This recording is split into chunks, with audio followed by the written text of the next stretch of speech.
स्वर्गीय जनरल बिपिन रावत स्थिर मूल्यों और एक मजबूत चरित्र वाले दृढ़ पेशेवर अधिकारी थे, जो स्वयं से पहले सेवा के आदर्श वाक्य के साथ रहते थे।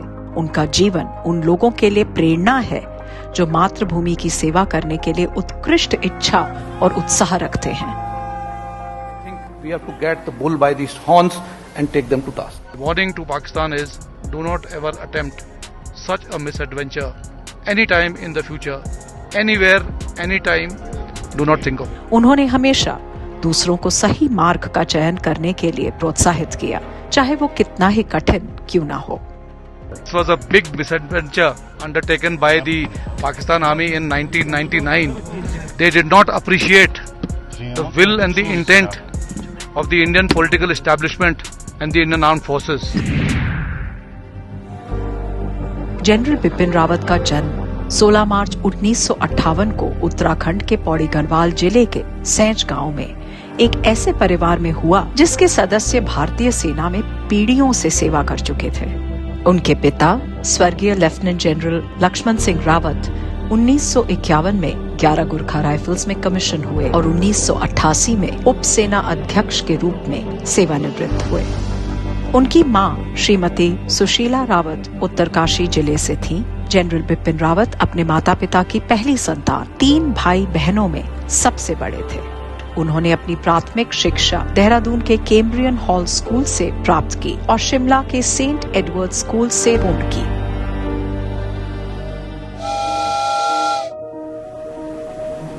अपने पूर्वजों की तरह मातृभूमि की सेवा करने के इच्छुक उन्होंने जून 1974 में राष्ट्रीय रक्षा अकादमी खड़गवासला में कदम रखा। राष्ट्रीय रक्षा अकादमी में 3 साल के कठिन प्रशिक्षण के बाद वो भारतीय सैन्य अकादमी से दिसंबर 1978 में स्वॉर्ड ऑफ ऑनर के साथ उत्तीर्ण हुए। 511 गोरखा राइफल्स में कमीशन होने पर सेकंड लेफ्टिनेंट बिपिन रावत राष्ट्रीय रक्षा अकादमी के आदर्श वाक्य स्वयं से पहले सेवा के अनुसार जीने के लिए दृढ़ संकल्पित थे और भारतीय सैन्य अकादमी क्रेडो के साथ खुद का मार्गदर्शन करते हुए इन्होंने अपनी सर्वश्रेष्ठ क्षमताओं के साथ देश की सेवा की।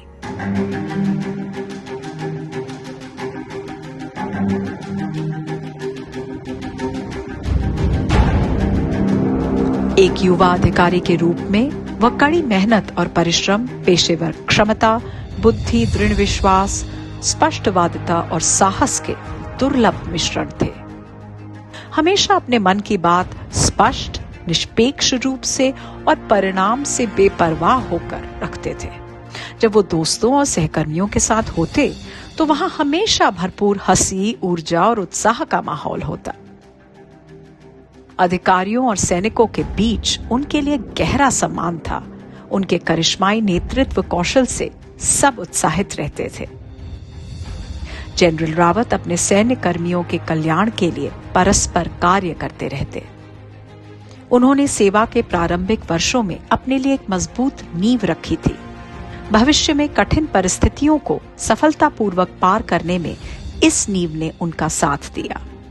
उन्होंने उच्च तुंगता युद्ध और प्रतिविरोधिता अभियान में व्यापक अनुभव प्राप्त किया था, जिसने उन्हें भविष्य की जीत के लिए तैयार किया। उन्होंने पूर्वी खंड के किबीथू में लाइन ऑफ एक्चुअल कंट्रोल के साथ 511 गोरखा राइफल्स की कमान संभाली। उनके कुशल नेतृत्व में यूनिट ने सभी ऑपरेशनल और एडमिनिस्ट्रेटिव प्रयासों में उत्कृष्टता के उच्च पद हासिल किए। उन्होंने एक ब्रिगेडियर के रूप में कश्मीर घाटी में 5 सेक्टर राष्ट्रीय राइफल की कमान संभाली, जिसमें एक बार उन्होंने एक कमांडिंग ऑफिसर को लंबे समय तक बिना एक भी गोली चलाए शांति व्यवस्था सुनिश्चित करने के लिए पुरस्कार से सम्मानित कराया।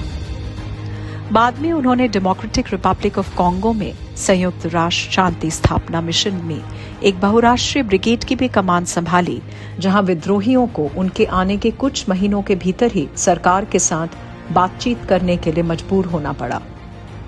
मेजर जनरल के पद पर उन्होंने बारामूला स्थित 19 इन्फेंट्री डिवीजन की कमान संभाली और क्षेत्र में उग्रवाद को उल्लेखनीय रूप से कम करने की दिशा में स्थितियां बनाई।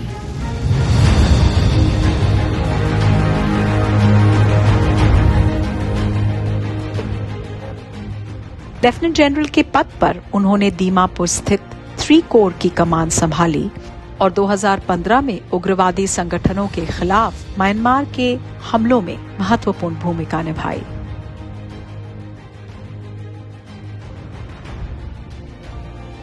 इसके बाद उन्होंने आर्मी कमांडर के रूप में दक्षिणी कमान का संचालन किया।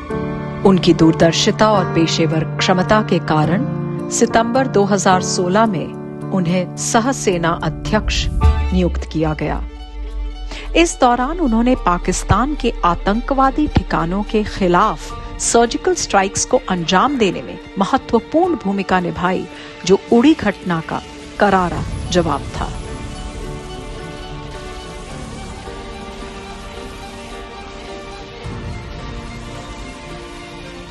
एक ऐतिहासिक कदम में जनरल बिपिन रावत ने 31 दिसंबर 2016 को भारत के 27वें थल सेनाध्यक्ष का पद ग्रहण किया।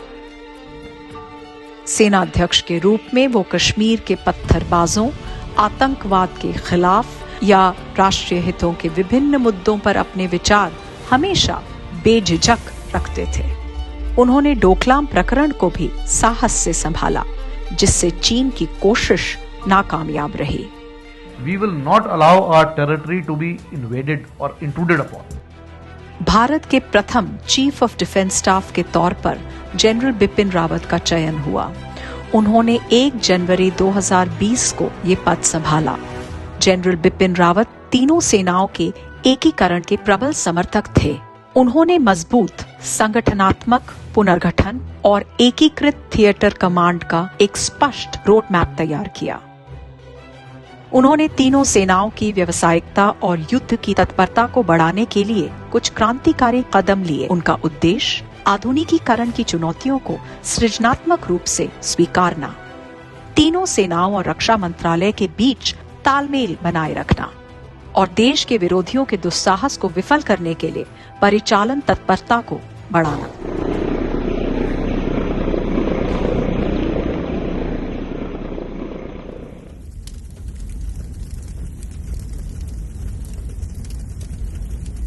राष्ट्र के लिए 8 दिसंबर 2021 एक काला अध्याय था, जब हमने जनरल बिपिन रावत को एक हेलीकॉप्टर दुर्घटना में खो दिया।